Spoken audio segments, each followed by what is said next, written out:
Muy buenos días para toda la comunidad alfonsista. Hoy estamos celebrando el Día de la Independencia de Colombia. A propósito, les quiero hablar de uno de los personajes que más influenció en este proyecto independentista, el señor Antonio Nariño. Antonio Nariño nació en la ciudad de Santa Fe de Bogotá en el año 1765. Era hijo de padres españoles. El joven Antonio Nariño, desde su niñez, dio muestras de su gran inteligencia. Estudió en el Colegio San Bartolomé de la Merced y posteriormente se volvió un autodidacta. Estudiaba en la biblioteca de su padre, una de las más grandes existentes en las colonias americanas en ese entonces. Antonio Nariño solía reunirse con muchos compañeros que habían estudiado con él. Se reunían a estudiar matemáticas, filosofía, historia, ciencias, pero principalmente se dedicaban al estudio de las nuevas tendencias que venían de Europa y hacer las comparaciones con lo que estaba sucediendo en las colonias americanas en aquella época. Fue así como en el año 1793 Antonio Nariño encontró en un amigo, o un amigo le facilitó un libro sobre la Revolución Francesa, en el cual estaban impresos los derechos del hombre. A partir de este libro, Antonio Nariño decidió realizar la reproducción de estos derechos del hombre para dárselos a sus paisanos y darlos a conocer a toda la población, porque él consideraba que era fundamental que las personas supieran que tenían unos derechos y que ya estaban consagrados en un documento que había sido aprobado en Europa. Esta osadía del señor Antonio Nariño le valió el repudio por parte de las autoridades de la Nueva Granada, siendo apresado por el virrey de aquella entonces y enviado a España, de donde posteriormente iría a parar a una cárcel en África. Esto ocurrió en el año 1793. Llegando a España, Antonio Nariño logró evadirse y duró deambulando algunos años por Europa. Posteriormente regresó en el año 1797, disfrazado de cura, pero algún tiempo después se dieron cuenta que él estaba en Santa Fe de Bogotá y lo denunciaron ante el virrey. Eh, en vista de esto, Antonio Nariño decidió entregarse a las autoridades, quienes en ese momento lo condenaron a pagar prisión en la ciudad de Santa Fe de Bogotá, donde estuvo hasta el año 1803, cuando decidieron darle casa por cárcel porque se encontraba demasiado enfermo. Posteriormente se recupera y él continúa en su proceso de lucha por la independencia de la Nueva Granada. Y es nuevamente apresado a raíz de esto y enviado a Cartagena a pagar prisión en una cárcel que muy dura en aquella época que existía allí, ¿eh? Que consistía en unas mazmorras donde iban encadenados, donde tenían que estar encadenados y en unos cuartos supremamente húmedos. Fue así como él volvió a enfermar en la cárcel y con la ayuda posteriormente del señor Antonio Villavicencio, un regidor que había mandado la corona española para apersonarse de la situación que se estaba viviendo en las colonias americanas, logró salir de la cárcel en el año 1809. Allí en Cartagena estuvo en convalecencia hasta el año 1810, en diciembre, que volvió a la Nueva Granada, posterior al grito de independencia que se había dado en el 20 de julio de 1810. Después de que regresó, los conciudadanos de la Nueva Granada le dieron su reconocimiento por todo lo que su esfuerzo y su lucha, siendo nombrado como presidente de la Nueva Granada, segundo presidente porque el primero fue el señor Jorge Tadeo Lozano, quien renunció al año siguiente para darle el puesto al señor Antonio Nariño.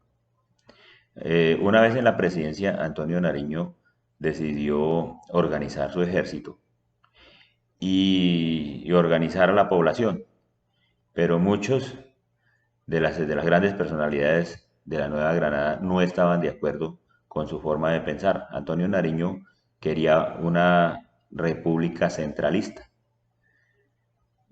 teniendo en cuenta lo que había aprendido y visto en Europa, mientras que los adversarios de él eran de estirpe federalista, porque ellos querían un país como Estados Unidos, con estados federados.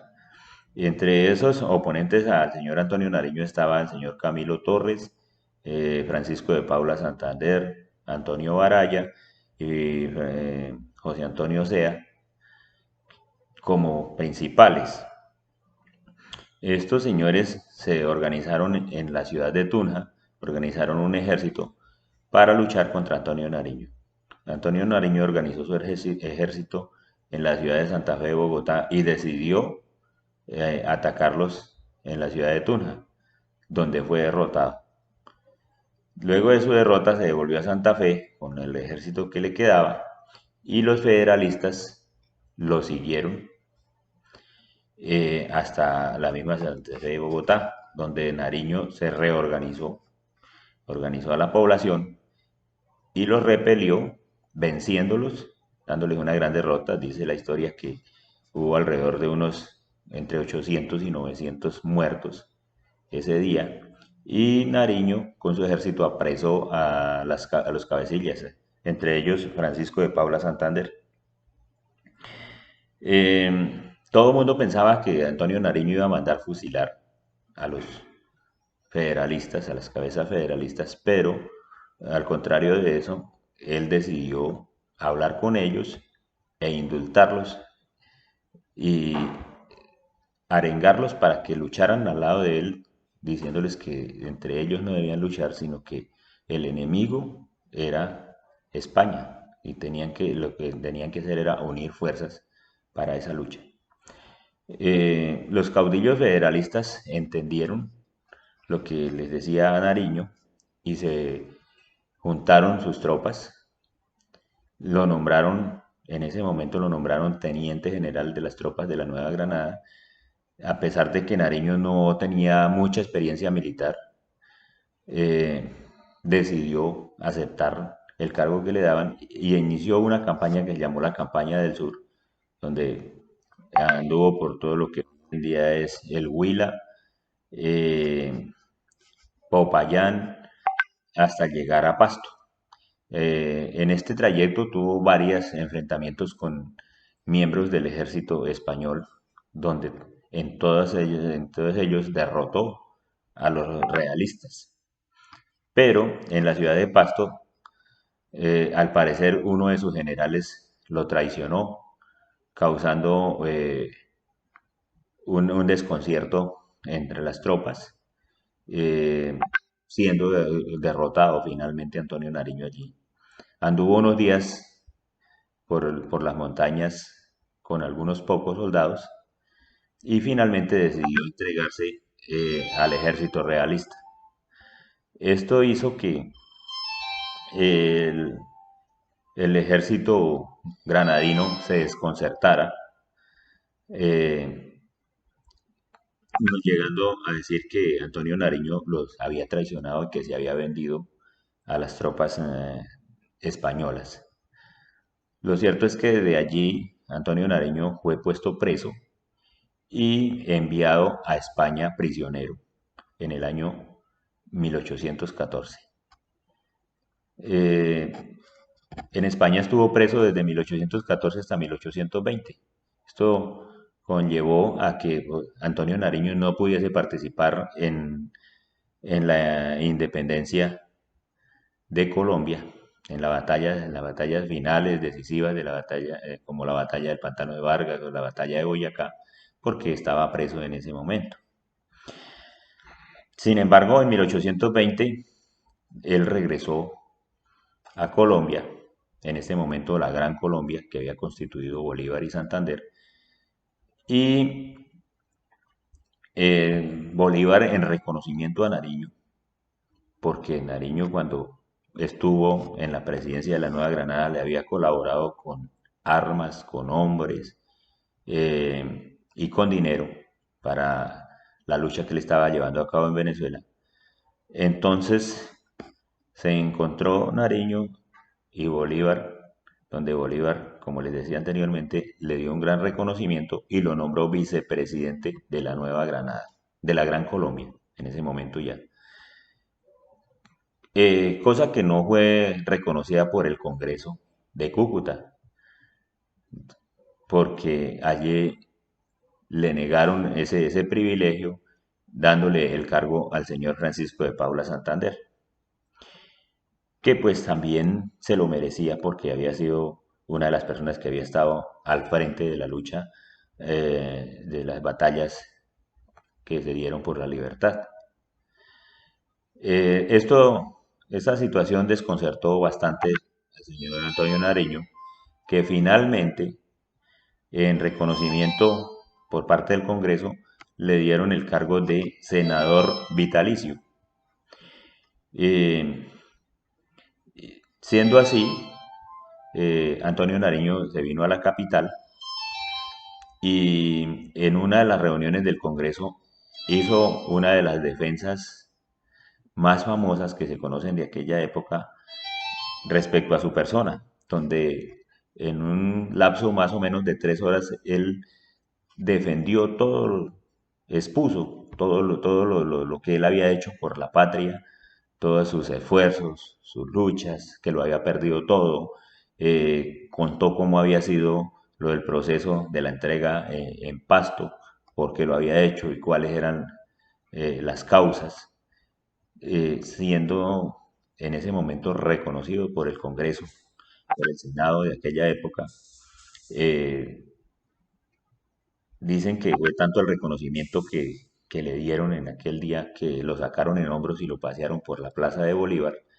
Y de ahí en adelante fue tratado como un gran hombre de la patria, uno de los grandes hombres de la patria. Eh, Finalmente, él muere en el año 1823 en una quinta que tenía en la ciudad de Villa de Leyva. Eh, Vemos en Antonio Nariño uno de los grandes hombres de la patria. Ejemplo, tuvo errores, como todos los humanos tenemos, pero fue mucho el aporte que le dejó a la lucha independentista. Hoy en día es importante que nosotros como colombianos, ciudadanos actuales, eh, investiguemos, leamos sobre Antonio Nariño y todos nuestros héroes de la patria, del pasado, lo que hicieron ellos y la lucha que dieron en ese momento contra una tiranía que era por parte de los españoles en esa época.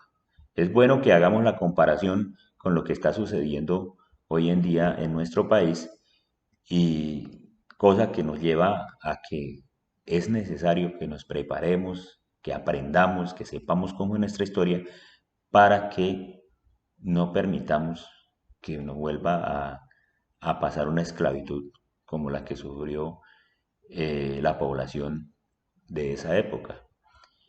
Eh, Actualmente la situación del país no es de las mejores tampoco. Existe mucha desigualdad. Entonces es bueno que nosotros nos apersonemos como presentes, ciudadanos presentes, eh, tengamos en cuenta que es necesario que nos organicemos, que aprendamos, que defendamos nuestros derechos y no nos dejemos avasallar. Muchas gracias.